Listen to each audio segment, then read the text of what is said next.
It's been a good day, yeah? We've learned a lot. Swift 6. This is the last talk before you are released to dinner, and if it pleases you, the bar. And I am the one thing standing between you and that release. My work is cut out for me. If I do my job correctly here, you will spend the next little bit pleasantly entertained, and maybe you'll think about it later at the bar. What button does the thing? Who knows? Many things I say today, they may seem kind of simple, even basic, but I'm saying them because they're the kinds of things that people forget when they're in the moment. Right, when they're struggling with a very difficult bug that they don't yet understand. And you may feel you know these things, and that's good, but my hope is the next time that you are staring down that really, really hard bug, that you will remind yourself of this talk and the things you already knew. At the end of the day, there is a difference between the way you think about programming and the way you think about debugging. Programming is a creative art. People often disagree with me, but I want to convince you, we imagine something, and then we reach out, and we make it exist when it did not exist before, right? We make it real. That's art. That's what it is. It takes a certain mindset. Debugging is not like that. Debugging is not about imagining how things might be. Debugging is about figuring out what actually is, what is true. It's not art, it's science. And when you want to really debug a very hard problem, you need to do some science stuff. What's science stuff? Well, the scientific method. You know, we're gonna ask a question, do some research, formula, blah, blah, blah, blah, blah. You all know the scientific method. But I often find that people stumble before they even get kind of onto this loop, right? Before they get into the science loop, you first have to do something that isn't in the loop. You have to accept that you don't know something. This is really a huge stumbling block. I have people come to me and they go, Rob, you know, I've done everything correctly, but my program doesn't work. I hate to state the obvious, but then you did not do everything correctly. That's what correctly means. So the first thing you need to do is figure out, what does this program do? Not what it's supposed to do, not what the spec says it's supposed to do, not what the product team says it's supposed to do, not what the comments or the function names say it's supposed to do. You need to figure out what it actually does, right? And to do that, you need, at least for a little while, to give up hope. I originally named this talk, You Have to Give Up Hope, and my wife said, don't do that. So we got a different name. But you have to let go of the hope that you're about to find the answer. You have to let go of even wanting to find, or excuse me, how to fix the bug. You need to focus on just understanding. Before we get into debugging, I kind of want to talk about those things that you wish you had already done. The actual debugging parts of this talk actually only help when you have a bug. But you can do these things anytime. You should. A dear, dear friend of mine went off into the desert to learn how to track animals. Only in America. Yes, that's a thing people do. Okay, so he tells me, you know, you get started, and he went out in the middle of the night to track animals staring at the ground, and he says, you think you can't find tracks. And he says, there's tracks everywhere. The problem isn't finding animal tracks. The problem is finding the tracks you were looking for. There are just so many tracks.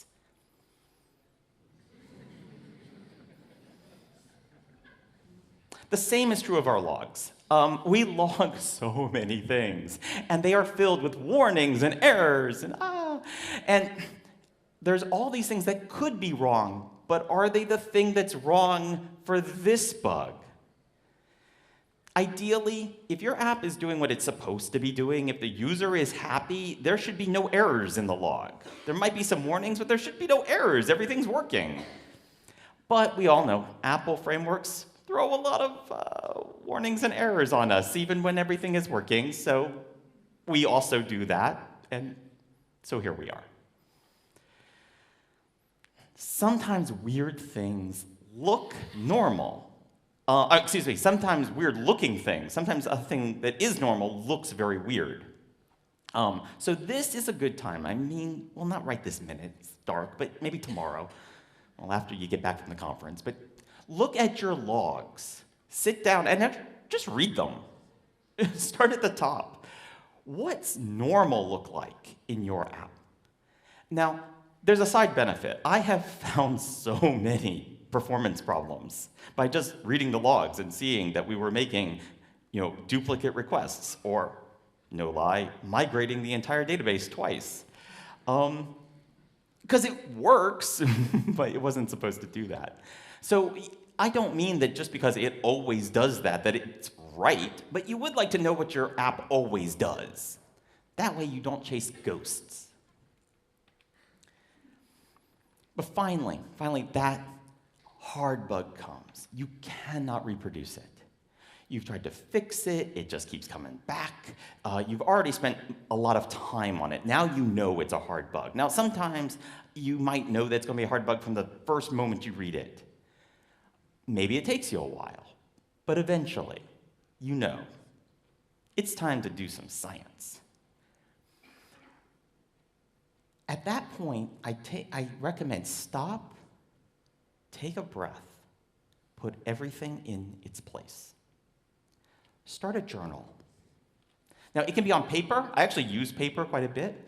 It can be a text file. It can be a fancy writing app. I actually use Obsidian as well quite a bit. But whatever you like. I actually write a lot of times on paper and then copy it into Obsidian. It's just easier to write. But whatever works for you, keep it simple. Don't get people get wrapped up in their tools. Don't get wrapped up in your tools. Just keep the journal.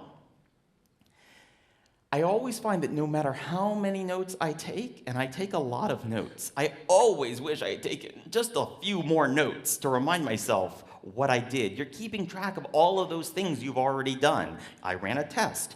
Great, what was the setup? What device did you run it on? What was the OS? What did you do?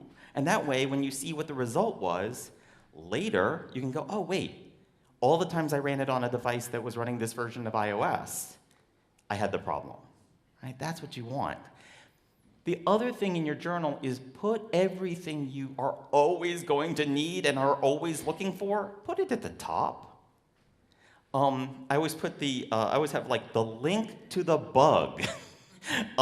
Because I never can find the bug again. Like, what is the number? I can't remember. What is the file that will reproduce it? Maybe the steps, just write them out quickly. But everything you need and are going to look at all the time, just put it at the top of the file. That's the great thing about computers. We can edit files. But take a second. Get yourself organized. If I have one superpower, it is patience, and I have solved a lot of bugs just by reading log files, line by line.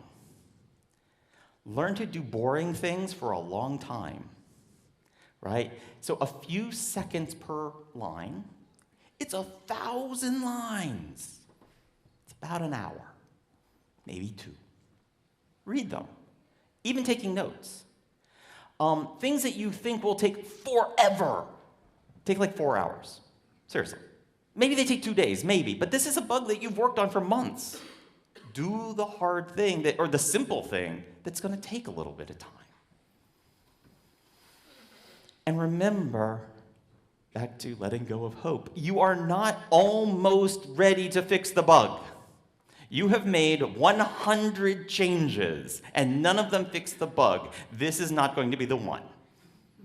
I'm sorry. You're not there yet. It's possible, very likely, most of the time, the actual change you make will be tiny, right? How many bugs? Large, huge, crazy bugs. Well, I used +1. But it may even be obvious in retrospect, but you're probably not there yet until you've got that understanding. So what you need to do is you got to get rid of all those demands. There are going to be people yelling at you. Just fix it. Shut up. Just fix it. And you're going to have to breathe, prepare, understand. Right now, you are ignorant, but we can do things to make yourself slightly less ignorant over time. And that's progress. That's how you have to define, like, well, where are we on this bug? Well, I had these questions, and now I have some of those questions answered. That's how science progresses. Now, at the beginning and several times after, I want you to go read the bug report. I mean, no, actually read it. No, seriously, all of it. The sheer number of times that I have seen somebody come to me and say, hey, I can't fix this bug. He's like, well, let's go read the bug report. And we go through it, and they realize that they've been chasing the wrong symptoms, because that wasn't actually what the bug said. The number of times I have personally read the bug report, found a comment a page down where I said the answer and then had forgotten the fix. You'll understand when you're older.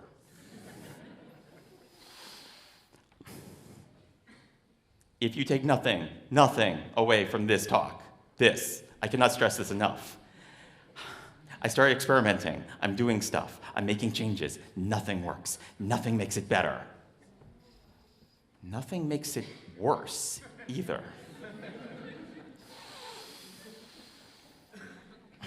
Sometimes you're in the wrong directory. Sometimes you're not loading it onto the simulator, even though you thought you were. When you're working in big, complicated projects, sometimes you're not linking the things in. Your best friend at this moment, I'll tell you a secret, fatal error. If you can't crash it, you don't control it. And then you definitely can't fix it. Somewhat related, sometimes there are more objects than you thought there were. I mean, how many great murder mysteries are involved? There was another such and such. True for bugs too. The number of times I've had, oh, that's not the view controller. I thought it was a singleton. Oh, turns out you can have 2 of those. And you're looking at the wrong one. Back in the storyboard days, ever have, like, there's one that got made by the storyboard and one you created in code, and you're looking at the wrong one? One's on the screen and one isn't? Yeah. That's when that little identifier comes in real handy, when you print out your objects in the debugger and it prints out that crazy number. That's great because you want to make sure that number's the same as long as you're running the program. Yeah, make sure you're doing what you think you're doing. I want to talk about a big tool. Well, actually kind of a small tool. Kind of the smallest tool, really. On Stack Overflow, where I spend an inordinate amount of time, many questions, eventually we get around to asking, will you please make what's called a minimal reproducible example? I need the smallest amount of code that actually does the thing. And how do you get to that? How do you get to the smallest program that still has your bug? Well, you chip away at it and everything that isn't your bug, and then your bug has nowhere to hide. It's awesome. You get down to a few lines and they fail. It's really easy to find the bug then. Except when it's not. Have you ever had one of those bugs where literally you're looking, you know it's this line of code, you can see everything, there's nothing else, and it's still, you don't know? Yeah, those are hard. I don't have an answer how to fix those bugs. I hope most people here have encountered git bisect. I'm not really going to talk a whole lot about it. Go research it if you want to. It is incredibly useful, but there have been many, many, many talks on it. The short of it, if you haven't used it, is it allows you to go into Git and say, this commit worked, and this commit didn't work. And then it helps you find, the one that made the change. That's awesome. That is very, very useful when you want to find a regression. Like, it used to work, and now we broke it. Or sometimes it used to be broken, and now we fixed it, and we don't know why. Sometimes you do it backwards. Those are bisections in time. But there's another type of bisection. You can bisect in space. And what I mean by that is I mean deleting a code. You want to delete code. A lot of it. Like most of it. Like if you can just keep deleting and deleting and deleting your code until only the bug remains. And it's so strange. There is a really, really easy approach to this that people resist. I don't know why. It's called test apps. Test app, please. Just make a little program that only has the pieces you need. I almost feel like I shouldn't have to say it, but I find I have to say it so much that I'm saying it to you. Build little tiny programs. Make a little, go over and copy over what you need. Now you can go that way, or you can go the other way. You can delete code. I mean, just brutally, just keep deleting things that aren't being used and comment them out or whatever you want. Keep making your program smaller. This is so much easier to work in.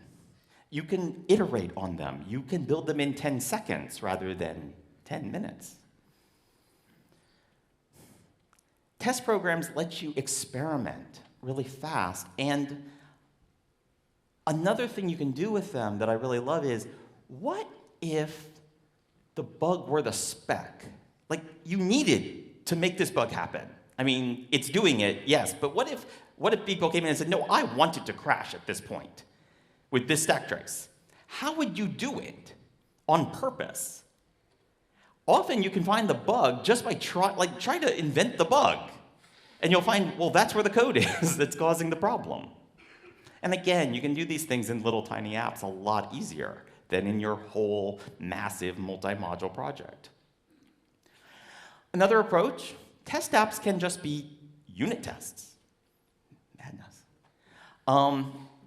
You can just pull it over into a test case and try it there. See if you can reproduce the problem in there. Now, this gets people confused. They get hung up at that point. They suddenly think we're testing. We are not testing. We're doing science. They're not the same thing. They're really, really not the same thing. People then want to write a good unit test. This is not the time. They want to, well, in order to do this, I have to refactor the code to make it testable. Not the time. You're just experimenting. You can hack on the code. You can just put whatever random test data that you need, you can hard code it into the code, right? You're all programmers. You can just change the code. We have Git. You can get back the stuff. It's not going to hurt anything. And it was a test app. Remember? Test apps. Do not get bogged down at this point in like the future, right? We have no attachment right now. We're just trying to learn. Eventually, you probably will want to write a test case, a good, testable, TDD, tequila thing. But in the face of a hard bug, you're going to need a lot of experiments. You're going to need a lot of records. Anyway, spend no time at this point writing good code. Worst of all, do not explore a testing framework. Please. I've seen so many devs in the jaws of a very difficult bug. They squander all their time messing around with a test harness rather than testing. We all love frameworks, don't we? They make automations or visualizations or whatever. Those are things to do later, right? Not now. Do not get distracted by infrastructure. We're doing science here. You do not need to spend 6 hours learning some new testing framework. You could do a lot of tests. You could do a lot of experiments in 6 hours. Just do it. Stop procrastinating. Now, there is a productivity thing you should be doing. You will, in this thing, have a set of test analyze loop. It doesn't have to be automated. It may be that the pattern is up arrow, change that last number, hit enter, and then copy the result over into a spreadsheet. That's a fine loop. Make that loop really fast. Yes, if you had to do it hundreds and hundreds of times, yes, a little shell script would help you. but you will spend more time relearning Z-shell syntax, which we've all forgotten, than just doing it. Just do it. Now, there are tools that can help you. This is Alfred. This is probably the most useful automation I've ever written. It just does two things. One of them types my testing username. The other types my testing password. Because I do this all the time. It's that simple. Tell application system events keystroke my account name tab. That's it. Find those things that you really are doing a lot and that you can solve with nothing. Make those fast. Another one, sim control. Gosh, I love sim control. If your test case needs to uninstall the app every time and you're going in there and you're press and holding and then delete, you can uninstall apps, by the way, directly from the command line. Yay! Another one that I use a lot is cdsim. I'm sorry, my alias for this is cdsim. But you can ask, where's that silly long path to the app bundle? Really, really useful if you're running your test and you want to see what the database does, that sort of thing. Anyway, these are the tiny tools you do want to build because they help you keep you focused. A lot of hard bugs are race conditions. By their nature, race conditions are really hard to reproduce. That's why we call them race conditions. Well, that's not why, but anyway. It's a bit like hitting a bullseye. And there are two ways that we can hit more bullseye. We need to hit a lot of bullseyes, so we can do two things. We can actually make the bullseye target bigger, or we can just throw a lot of darts. And so my first thing I like to do is throw a lot of darts. And I use this technique, which is make a bunch of tasks. About 10 is usually enough. And then in each task, run your function a lot. The one that seems to have some kind of problem. And the thing you're going to discover really fast is your thread-safe code does not like being run in parallel. Now, it may not have data races, it may not have crashes, but it may not behave correctly. I've seen so much main actor code, or in the old days, dispatch async main, to main. The problem is you keep creating, it doesn't like getting called while that other block hasn't run yet. And this gets a lot more common in Swift concurrency. So it turns out that you can still have all kinds of race conditions, as we learned earlier today. Or you can go the other way. You can just make your targets bigger. So this is another technique I use a lot with Swift concurrency. Anytime you have an await, everywhere you have an await, put a random length task sleep in there, right after the await. You could do it before. It doesn't technically matter, but I always put them after. You can't put them in random places. It matters where they go. They have to go immediately after an await. Because every time you have an await, you're going to give up control and something else is going to run. You don't want that to happen anywhere other than places you just gave up control. And this finds a lot of interesting little bugs. Another thing to do, make the network bad. We often test on really fast networks, but requests can take a long time in the field. I mean like a minute, like sometimes more, usually not more than a minute. They usually time out, but they can. Most, though, bugs actually show up after just a few seconds delay. Just, if you threw 5 seconds in there, they would show your bug. That said, what I usually use, what I love, is network link conditioner, which you'll see. This is built in. Make friends with it. It's down in the Developer tab under Settings, and you can set it to my favorite, which is the 100% packet loss. This, by the way, confuses people. This will not cause reachability to say you're disconnected, because you are connected. Well, you can send packets. They won't be delivered, but you can send them. And reachability only checks whether you can send them, not whether you're, quote, connected. So this is great because it also shows you, not only does it suss out a number of interesting bugs, it lets you see where you have really bad user experience, say when people go into a tunnel, and 100% packet loss is really common in those cases.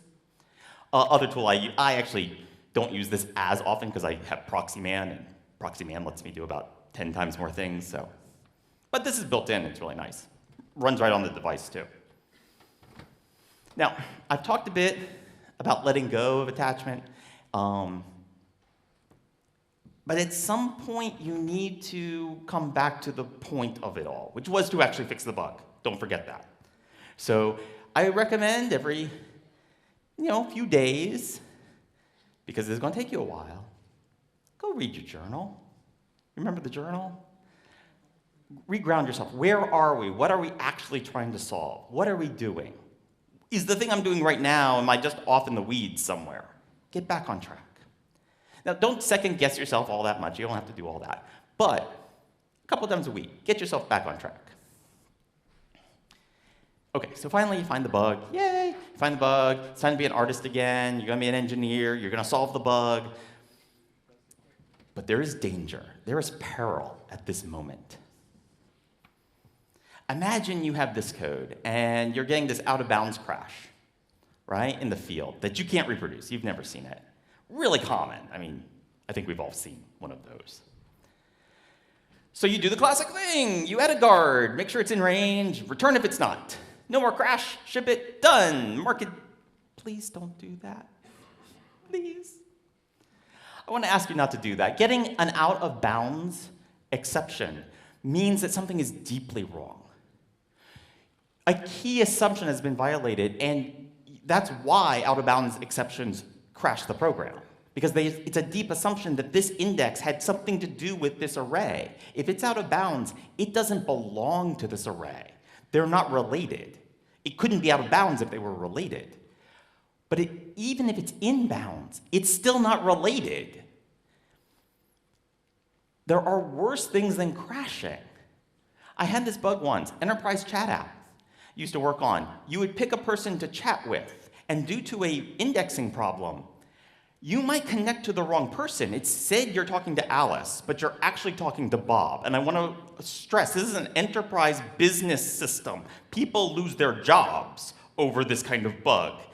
Ask them if they'd rather it had crashed. They'd rather it crash. Yeah.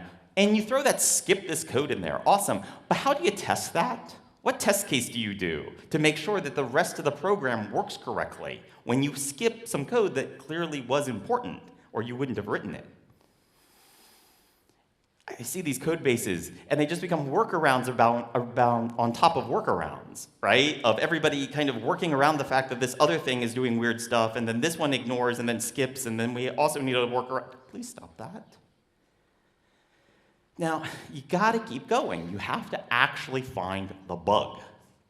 And this is true of any precondition. I mean, if you're getting you have a force unwrap, well, why did you think it was okay? If it wasn't okay, it should always be that it legitimately could be nil, and that's fine and normal, or it is a hard error. It's not okay to say, well, I don't know, maybe it's nil, and it shouldn't be, but if it is, I should return.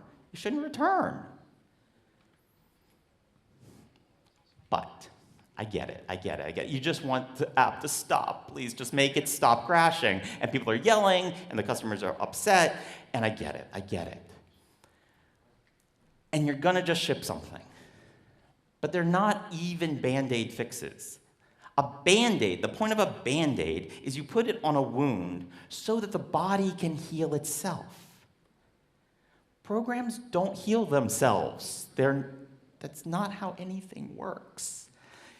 Quick fixes are whiskey, right? Now, they might be necessary. They take the pain away, and maybe they're going to help you get through it so you can actually fix the problem, and sometimes it's all you got, but they make the problem worse. But sometimes, even with all that, sometimes you're just not even going to fix it. You will never find the root cause. All you got is whiskey fixes, and maybe just whiskey, and sometimes that's enough. Maybe the bug doesn't happen that much. Maybe you just move on. It's time to get back to art and actually ship some real code and make some people happy. But if you do that, I'm going to ask you just one more thing, right? Leave a note. Say clearly what the hack is and why. Link to the issue. Sign it so your team will know who was involved so they can come talk to you. Get some history, because sometimes the Git history gets jumbled, and this lets them know. If it comes from some blog or some Stack Overflow post or some forum post or something, please link that so people know why you did this really weird thing. Admit it's a weird thing. Then people can adapt to it. I forgive you. I get it. You just got to make the stuff ship and stop crashing, but please leave a note.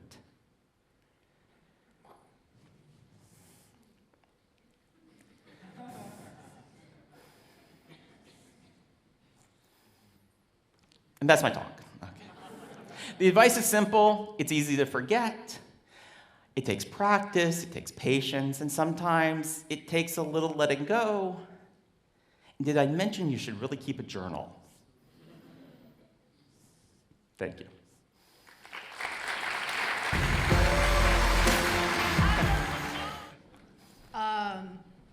I think we should start with some audience questions, because I think there are probably going to be some good ones on that.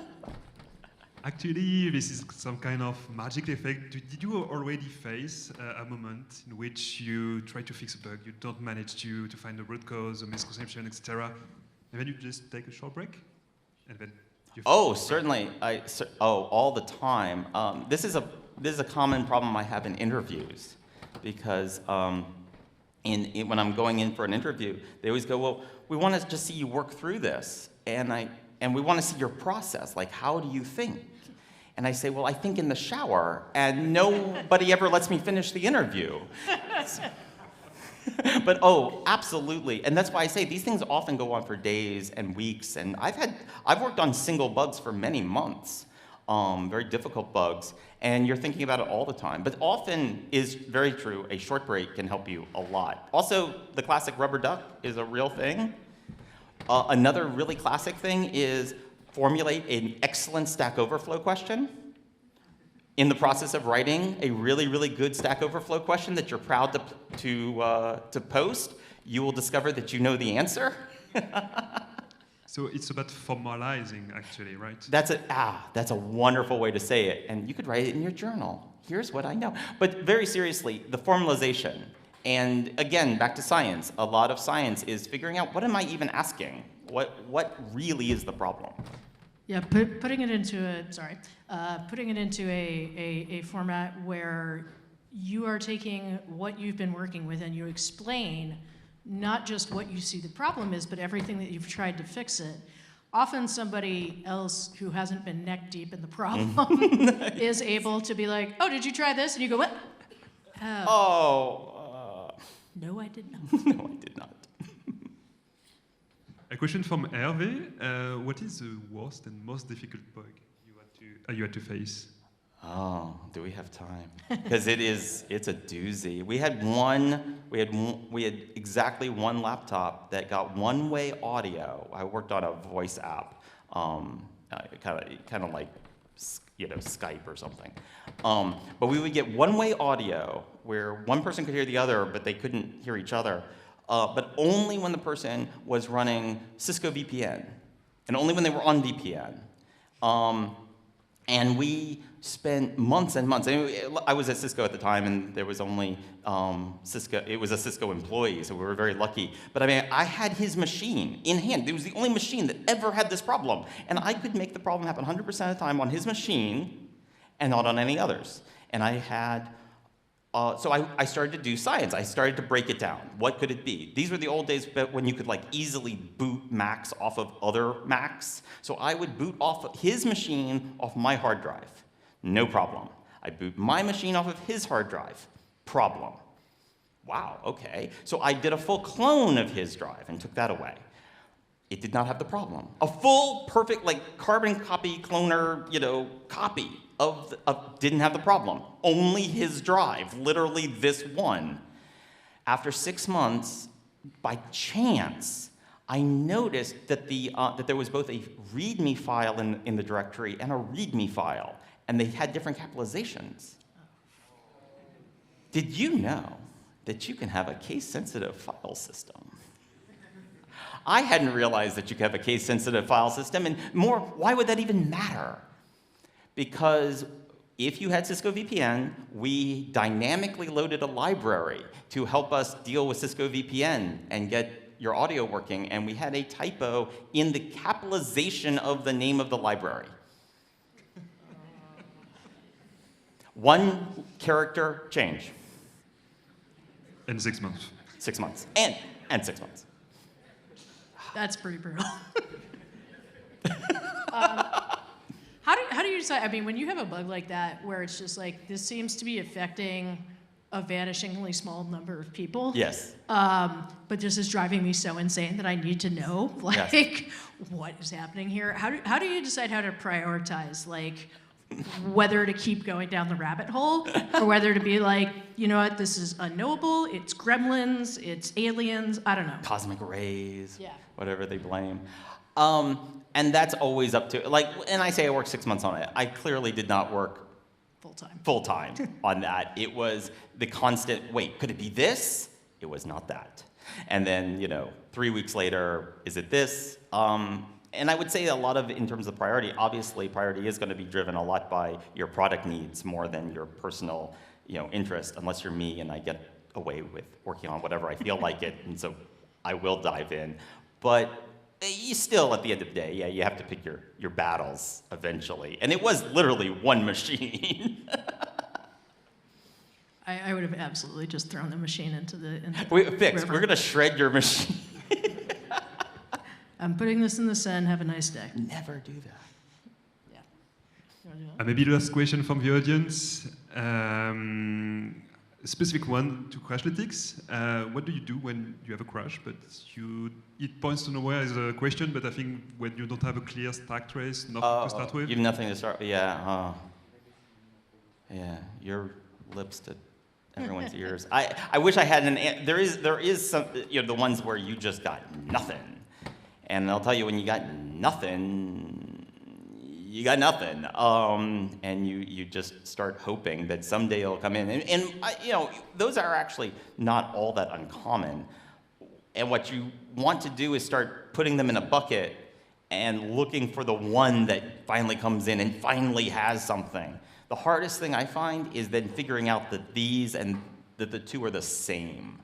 And not, a common problem is people bucket too much. They bucket based upon the last thing that happened, and the trouble is the last thing that happened is often not the cause of the problem.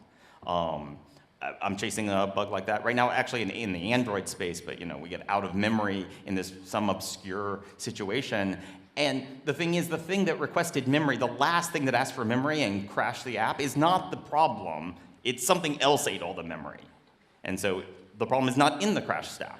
Often in those cases, though, you're going to have to just take lateral thinking.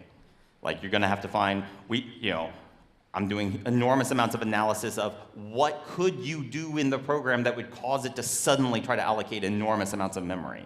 Or is there anything in the program that slowly allocates memory? Yeah. But I wish I had an answer to the 2-line stack trace. And Me too. I think sometimes you can put like some kind of logs in. I know that Crashlytics has some level of just like breadcrumb logs. I've had those bail me out a couple of times where I'm just like, how did you even get into this situation? But I should tell people this though, because it used to be in the talk and I took it out because I just ran out of time. If you have just impossible stack traces that are stupid, they make no sense, like that can't be happening. A thing that makes stack traces that cannot happen is memory corruption. Straight up, something is stomping on memory and rewriting things. And that will absolutely lead to these weird, impossible stacks. Once you go, okay, maybe it is in fact memory corruption. Now you have tools again. You can start to use, there are tools in Xcode. If you go into diagnostics, you can use the address sanitizer to try to find things. You can put in memory guards to try to see if you can force the memory corruption to happen. You can go, just because you know it is memory corruption, that's not going to, memory corruption is hard to make happen in normal Swift. It happens in Swift land in kind of 3 places. One is you're calling C code. One is, which may be underneath a lot of stuff, but it's usually C code. It's unsafe, which usually isn't actually the cause, because usually unsafe usages are done pretty well. But the most common cause is 2 things running on different threads accessing the same memory.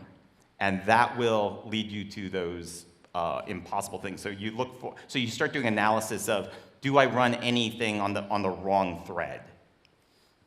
And that will often find it. Thanks, Rob. Yeah. Thanks, Rob.